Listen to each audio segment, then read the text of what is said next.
Wonder Woman 1984, Hollywood versus reality. The way I fly, they will never find us. I forgot to tell you. What? Radar. Will they shoot at us? Coming up. Hey 7-4 crew, welcome back. If you don't know me, my name's Kelsey. I'm a 747 pilot. My channel 7-4 Gear is all about aviation. Wonder Woman 1984 came out in 2020, which is a little bit even weird to say, and there's a jet scene of them flying. Someone asked me if I could do a Hollywood versus reality on it. It hasn't come out onto Amazon yet, but once it does, I'll put a link to it in the description, or remind me if I've forgotten in the comment section, and I'll put a link in there. Until then, let's get into it. You want to choose? This one. I like it.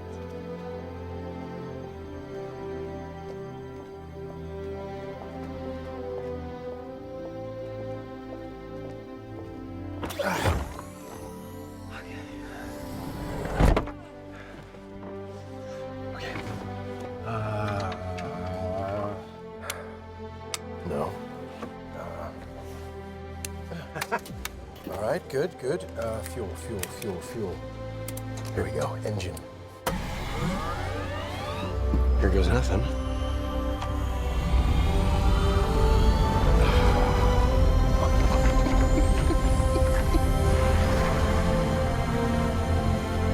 There's a lot of Hollywood in this scene, but first let's talk about what's not Hollywood.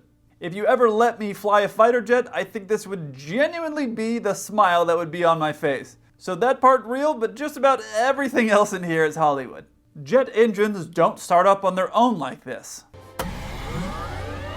There is no just push button start like a Tesla when you just hit it and all the air and fuel and everything just starts up like this. That's not how it works. If you want something that's very boring, I explained how these engines work. I'll put a link to it up above.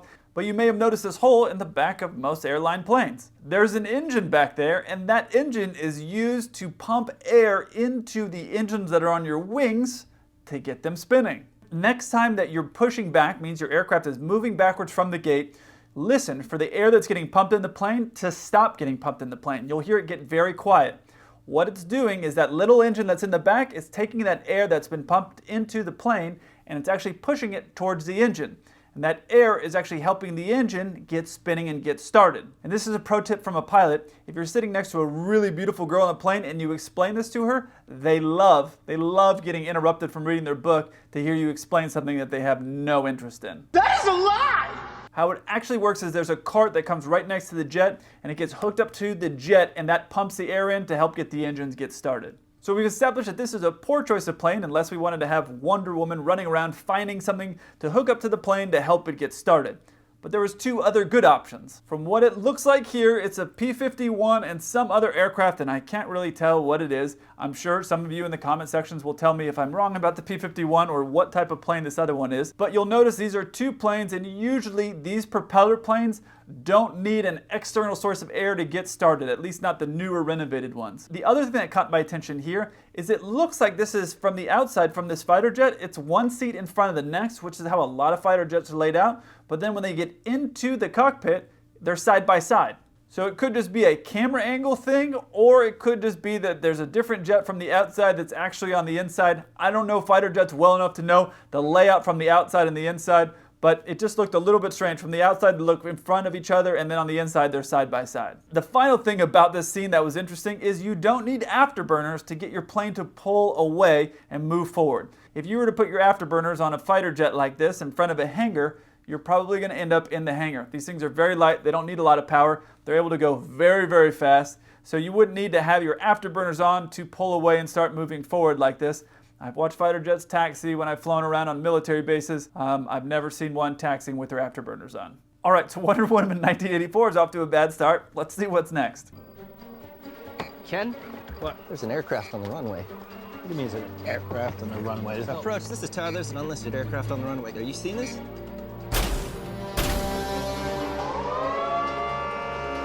Can you get us up there?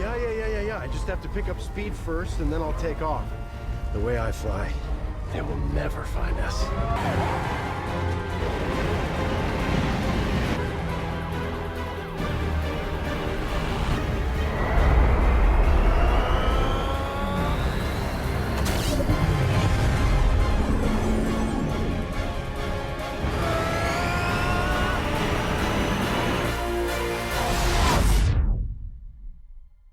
Okay, so this is not getting any better. First, if someone were to get onto an aircraft and move it onto a runway, the first person the air traffic control person would be, who's this guy that's in the tower, the first person that he would call would not be approach control. Aircraft on the runway. Approach, this is Tower. There's an unlisted aircraft on the runway. Are you seeing this?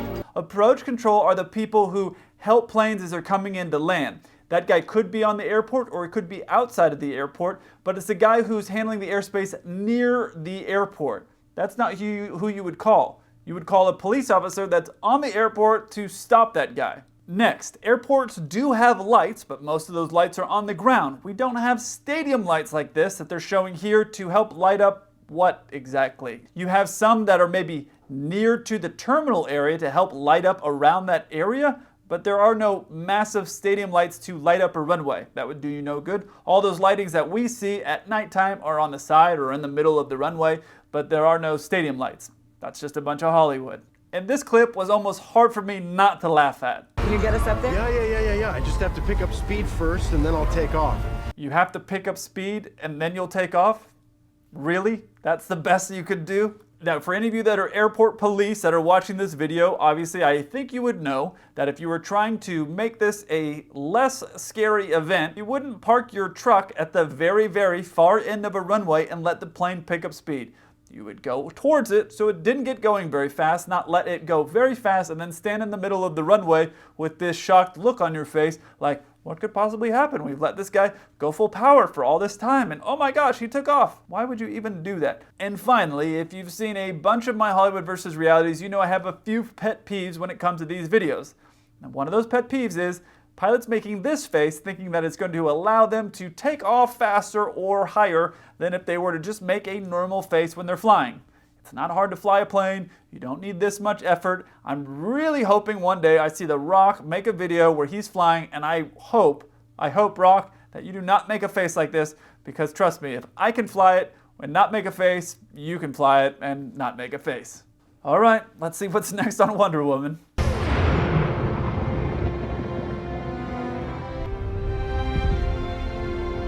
What's that? Oh, it's okay. Just fireworks. You were mine, and I was yours. And we were fine behind closed doors. No space or time could change it all. And now we find these vacant halls where those pictures used to be. Great news, Hollywood got something right here. It was a 50-50 option, but they got it right. You'll see when the plane flies through these clouds here, they actually spin and rotate. That's a real thing. And they rotated the correct way that it actually rotates in real life, because the wind is going out to the side and it spins around, kind of like you see in this picture here. First, Hollywood, good job on getting that does exist, and second, good job on getting it to spin the right way. All right, now let's talk about what's not right. I don't understand this. I understand that they're invisible, but I don't know if that also means that they don't exist as matter, because they're flying through fireworks, so I don't know if the fireworks are now flying through the non-existent plane. Doesn't make sense, but they're exploding above them, so I don't know. Seemed a bit strange. I get invisible, but I didn't realize that meant that you didn't exist anymore. Typically, in my experience as a pilot, from what I've seen, fireworks are exploding like 300, 400, maybe 500 feet off the ground. So they would have to be flying very, very low and very, very slow to be having this experience of flying through fireworks. Let's just imagine they're flying through the plane, flying through the fireworks and having them explode above them.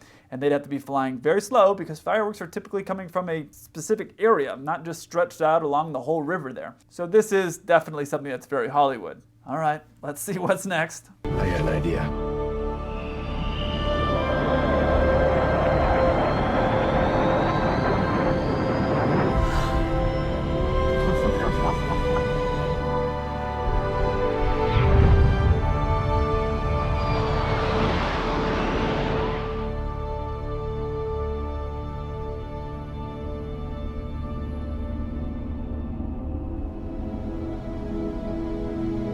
You know, it's the one thing.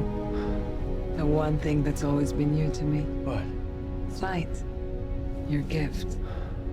I'll never understand it. It's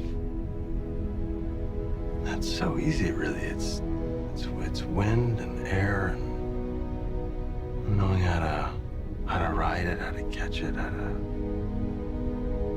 join with it. Yeah, it's like anything.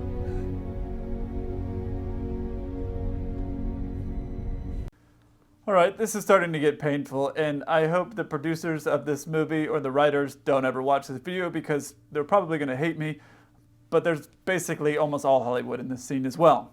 First, he does the climb and he makes a face, but whatever. He pulls the climb, but he's using his right hand as the stick. But his right hand should be on the throttle, because if you're going to keep climbing up like that, you're going to need to add power, unless they're going extremely fast, which we just established that they weren't because they were flying slow through the fireworks. But there's no way without adding power that they wouldn't go up, and his right hand would be doing the throttle. So unless he has his right hand on the stick and his left hand crossed over that's pushing on the throttle, that makes no sense at all. Something else that I think some of you might be wondering is this how fireworks look coming through the clouds? And the answer is no. You'd have to have an extremely low layer of clouds and the fireworks exploding right beneath them in order for these colors to go through. Like I talked about earlier, I've come through clouds when there's fireworks that are going on, and maybe we break out about 1,000 feet above the ground and there's still fireworks that are going on. It's a little bit startling because it's not what you're expecting to see, and they're off in the distance, not next to the airport. But it is not how it looks. You'd have to have a very, very, very thin layer, and you'd have to have a bunch of fireworks going off, and you'd have to be able to have kind of a perfect situation for this to happen. Could it happen? I guess it could happen. Is it likely? Have I ever seen it? No, I've never seen anything like that. So you're telling me there's a chance? Next, if you look like this guy, then you can probably describe aviation as he describes it. It's wind and air. But if you look like me, which is described by some people as a boiled owl, then you're going to need to read at least a basic book on aviation to say something better than I'm going to go fast and go up in the air when you're talking to a girl before you try to hold her hand. If you want to see some of the other horribly mean things that people say to me, you're going to want to check out this video here. If you want to see a Hollywood movie that's closer to reality, check out this video up here. I look forward to hearing from you. Until then, keep the blue side up.